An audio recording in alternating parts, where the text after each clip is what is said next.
Salut tout le monde, c'est David. Bienvenue sur la chaîne En route vers l'autonomie, chaîne où on parle et on agit autour du thème de l'autonomie. Aujourd'hui, petite vidéo un peu énervée. Dans une certaine limite en tout cas. Le stoïcisme a deux limites. La première, c'est le fait que même si certaines choses vous paraissent, on va dire, difficiles à changer, ça ne veut pas dire que votre action ne peut pas un minimum la changer. Et j'espère que par mon travail, mes vidéos, j'arrive à faire changer certaines choses. La deuxième limite au stoïcisme, ben c'est la fatigue.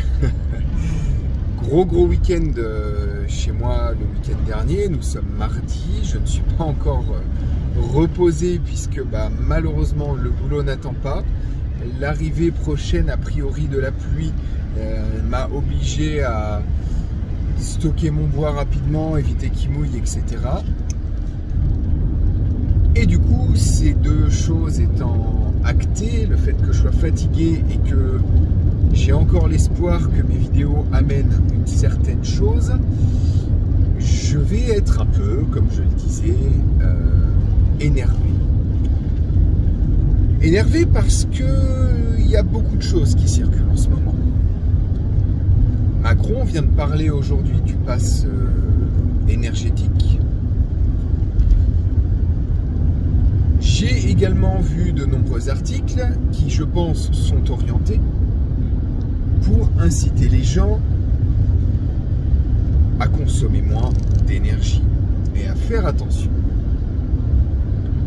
Qu'on approuve ou pas les décisions qui sont amenées par le gouvernement, qu'on soit d'accord ou pas avec le pass énergétique.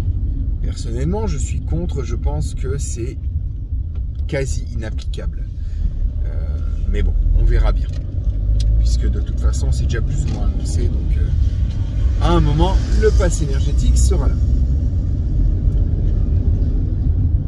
Avec toutes ces histoires, récemment, j'ai pu constater que nombre d'articles foisonnaient pour essayer d'inciter gentiment les gens à faire attention. Plutôt que de les brusquer d'un coup. Deux articles. Le premier, pas vraiment un article, puisque c'était une publication de la maison d'édition Ring, maison d'édition que j'ai cru apprécier à un moment et qui en fait me déçoit de plus en plus. Ça devient du repère de bobo droitardé. Ah, c'est con, on associe souvent bobo gauchisme, bobo et gauchisme. Et ben il y a maintenant les bobos droitardés. C'est quoi le bobo droitardé? C'est le bobo qui agit comme le bobo droitardé, c'est celui qui agit comme le bobo gauchiste, mais avec une idéologie différente. Je viens de voir passer un article donc sur Ring, un article de je ne sais plus quoi, et il commentait de manière très sarcastique. Cet article disait: doit-on se laver tous les jours? Si tu es toi-même un bobo droitardé, tu vas dire: oui, mais c'est dégueulasse de ne pas se laver tous les jours, nanana. Ok. Depuis combien de temps a-t-on la chance d'avoir de l'eau chaude facilement chez soi, tous les jours, abondamment? Ça fait pas si longtemps dans l'échelle de l'humanité. Je ne suis pas du genre à prôner d'être un gros crado qui ne se lave jamais, mais objectivement, je prends une journée comme aujourd'hui. J'ai bricolé, j'ai fait pas mal de choses pour adapter mon vélo pour la rentrée à mes nouvelles contraintes vis-à-vis de mes enfants. J'ai fait des petites réparations, j'ai nettoyé mes deux couveuses puisque j'ai une grosse couvée d'une 42 d'œufs qui va partir en couveuse là maintenant, donc j'ai dû tout désinfecter, tout nettoyer comme il faut. Bref, une journée où je n'ai pas transpiré comme un gros goré. qu'est-ce qui m'empêche de prendre un gant de toilette, de me passer un petit coup sous les bras, un petit coup là où on évacue et point barre, quoi. Un petit coup sur le visage éventuellement. Suis-je obligé de prendre une douche d'un quart d'heure tous les jours? Alors déjà, il y a sur la peau ce qu'on appelle le film hydrolipidique. Et si vous vous lavez trop souvent, c'est la porte ouverte à plein de cochonneries. L'eau chaude est un confort. L'eau chaude a un coût. Une douche est un grand confort que j'aime à prendre les jours où j'ai bien travaillé, où je me suis bien crassé. Je suis bien content d'avoir ma douche. Mais une journée comme aujourd'hui, où finalement je bouine, j'ai plein de petites choses, ai-je vraiment besoin de passer un quart d'heure sous la douche? Et les commentaires sous la publication des éditions Ring, ah là là, si tu te laves pas tous les jours, tu pues, il y a déjà suffisamment de gens qui puent comme ça, non, non, non, je ne tronquerai pas sur ma douche quotidienne, etc.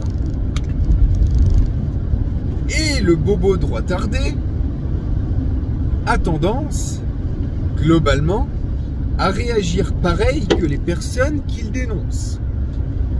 À peu de choses près. Empreint d'une idéologie différente, mais dans le fond, ce sont exactement les mêmes. Et ça me gonfle. Parce que, à un moment, je n'arrête pas d'entendre cette phrase beaucoup à droite. À gauche, on peut leur reprocher des choses, mais il y a certaines évolutions écologiques qui prennent leur place petit à petit dans leur tête. Mais à droite, ça veut garder son petit confort, ça ne veut pas renoncer à quoi que ce soit, alors qu'on y va tout droit. D'aucuns me dira, oui, mais c'est voulu par les élites, oui, mais eux, ils continuent à voler en jet, etc. Et je vais y revenir. Mais qu'est-ce qu'on s'en branle d'eux? Là, ce qui va se passer, c'est que nous, on va avoir... Merci. On va avoir le droit à des coupures énergétiques, à des emmerdes l'été prochain. Alors qu'il y a 0,1% de la population qui se torche dans la soie et qui prend le jet pour aller faire ses courses chez Lidl, haha, comme s'ils faisaient leurs courses chez Lidl, je trouve ça, enfin je m'en tamponne le cul en fait. À un moment, il va falloir que nous-mêmes de notre côté, nous fassions des efforts. Je ne dis pas, ne me faites pas dire ce que je n'ai pas dit, que c'est juste. Je dis juste qu'à un moment, le couperet va tomber.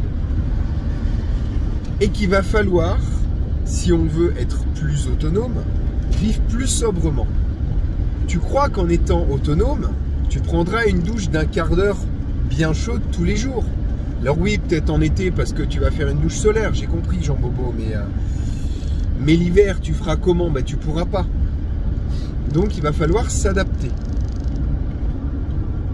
À un moment ou un autre, quand tu vas faire bouillir de l'eau, eh ben, ça va utiliser de l'énergie. Alors si comme moi, tu as prévu, enfin c'est en cours moi, l'installation d'une cuisinière à bois, etc., la cuisinière sera allumée de toute façon. Donc l'eau, j'en chaufferai de toute façon. Mais pour la plupart des gens, il va falloir vous y mettre. Il va falloir faire attention à un moment ou à un autre. Il va falloir s'adapter et il va falloir être plus sobre. Parce que vous le vouliez ou non, et là c'est le stoïcien qui parle, là je sais qu'on n'y peut rien, ceux là-haut vous ne pourrez rien faire par rapport à ce qu'ils vont vous faire, gueuler dans la rue ça servira à rien, je vous le dis tout net, ils ne sont pas suffisamment cons pour se laisser atteindre, et que tu le veuilles ou non, demain tu vas te retrouver dans des situations de précarité, d'énergie très chère par rapport à maintenant, et ton petit confort, ta petite douche, eh ben, tu pourras pas vraiment chouiner sur les réseaux sociaux parce que tu auras autre chose à foutre. Tu te battras pour trouver à bouffer et de quoi te chauffer. Pareil, sous un article qui parlait du pulling. Alors c'est le mot à la con qui est utilisé pour dire que cet hiver, ça va être hyper tendance de mettre un pull. Un pull pour éviter d'avoir froid. Et forcément sous l'article, mais c'est n'importe quoi, les anciens, ils mettaient pas de nom pour ça, etc.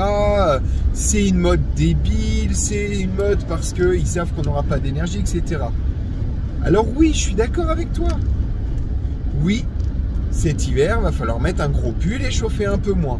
Voire même, tu as des moments où c'est pas toi qui vas décider si tu chauffes moins, on va te délester, on va te baisser ton voltage, et tu l'auras dans le cul. Tu vas être obligé de faire attention.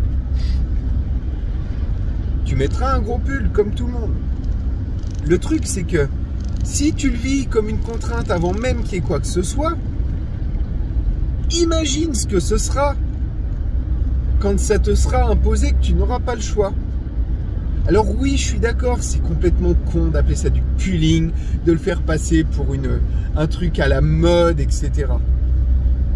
Mais est-ce que finalement, la sobriété ne pourrait pas être amenée de cette manière-là? Est-ce que rendre sexy et à la mode des comportements vertueux, des comportements d'autonomie, des comportements de sobriété énergétique n'est pas la solution pour amener les gens à le faire?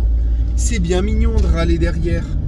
Mais toi, tu as trouvé quoi comme solution pour amener les gens à baisser leur consommation d'énergie? Rien du tout. Moi, par mon travail, par ce que je fais au quotidien, et ne t'inquiète pas, cet hiver, il va y avoir beaucoup de choses qui vont se passer chez moi et beaucoup de vidéos qui vont en parler. Moi, de mon côté, les gens qui viennent se rendent compte à quel point c'est quelque chose de cool. J'en parle de manière à montrer que c'est quelque chose de sympa, de vertueux, de valorisant. C'est quelque chose qui te fait puiser dans tes ressources intérieures, qui te fait repousser tes limites. Et l'être humain, fondamentalement, aime le challenge. Donc oui, le pulling, la nouvelle tendance de l'hiver, ça peut paraître débile. Mais ça, c'est parce que toi, tu es déjà convaincu de tout ça. Enfin, j'espère pour toi, en tout cas. Mais pour ceux qui s'en branlent pour l'instant, ben, si ça peut les amener à avoir des comportements un peu plus sympas, un peu plus vertueux, ben, c'est peut-être pas une mauvaise chose, finalement. Non? Je sais pas ce que t'en penses, mais moi, personnellement, j'ai plutôt tendance à croire que ce serait peut-être la solution pour amener les gens à réfléchir un petit peu. Bref, oui, je suis d'accord, les élites se servent de cette crise pour continuer à s'en mettre plein les fouilles. Ils en ont rien à foutre de l'écologie, ils se l'appliquent pas eux-mêmes. Mais ça, on le sait déjà. Nous, par contre, on va le subir. Eh bien, rendre tout ça un peu cool et amener aux gens des solutions pour réduire leur consommation, pour essayer de passer l'hiver un peu mieux. Alors oui, je suis d'accord, c'est complètement con, c'est de la logique de mettre son pull, c'est de la logique de peut-être se doucher un petit peu moins, seulement quand on en a besoin. C'est de la logique peut-être pour toi de te passer un coup de gant de toilette plutôt que de t'amuser à... Comment dire, plutôt que de t'amuser à prendre une douche d'un quart d'heure. C'est peut-être de la logique pour toi, mais ça l'est pas pour tout le monde. Et quand je vois les petits bobos, bobos droitardés ou bobos gauchos, se battre contre quelque chose qu'ils vont subir, et qu'ils savent déjà qu'ils vont subir, et qui vont aller gueuler dans la rue pour ça, et bien plutôt que d'utiliser leur temps à critiquer ce genre de choses, plutôt que d'user leur temps à aller manifester pour forcer le gouvernement à quelque chose qu'il ne fera jamais, eh bien peut-être qu'il est temps qu'ils se mettent à réfléchir un petit peu. Une chaîne comme la mienne permettra, j'espère, à ma toute petite échelle, d'amener des gens à ce genre de choses, d'amener des gens à réfléchir et d'amener des gens à comprendre qu'il est temps et qu'il est super sympa de vivre plus sobrement. Oui, Là-haut, ils se foutent de notre gueule. Mais si demain, ces comportements vertueux permettent d'éviter d'aller consommer dans les magasins qu'ils gèrent, dans les différents lieux financiers qu'ils gèrent, si on diminue, voilà, rendre cool le vélo, même l'hiver, si on diminue notre consommation de carburant, etc., eh ben, eux aussi vont devoir vivre plus sobrement, parce qu'à un moment ou un autre, ils perdront le contrôle. Donc oui, c'est plus sympa de se dire, on va aller gueuler pour continuer à avoir notre petite douche d'eau chaude tous les jours et notre petit appartement chauffé à 21 degrés. Mais tout ce que ça va faire, c'est que vous allez vous en prendre plein la gueule, ceux qui font ça. Et derrière, ça va chouiner pour demander des choses au gouvernement. Eh ben, ceux qui auront pratiqué le pooling, ceux qui auront diminué leur douche, eh ben, eux, ils en ont rien à branler. Parce que eux, ils auront déjà l'habitude de vivre plus sobrement. Il faut commencer à réfléchir. Il faut arrêter de chouiner. Dès qu'il y a le moindre article, certes qui va dans leur sens à eux, qui est amené par eux, mais dont on pourrait tirer parti pour en faire quelque chose d'intelligent. Portez-vous bien, vivez sobrement, et vous serez bien plus heureux, croyez-moi. Salut tout le monde.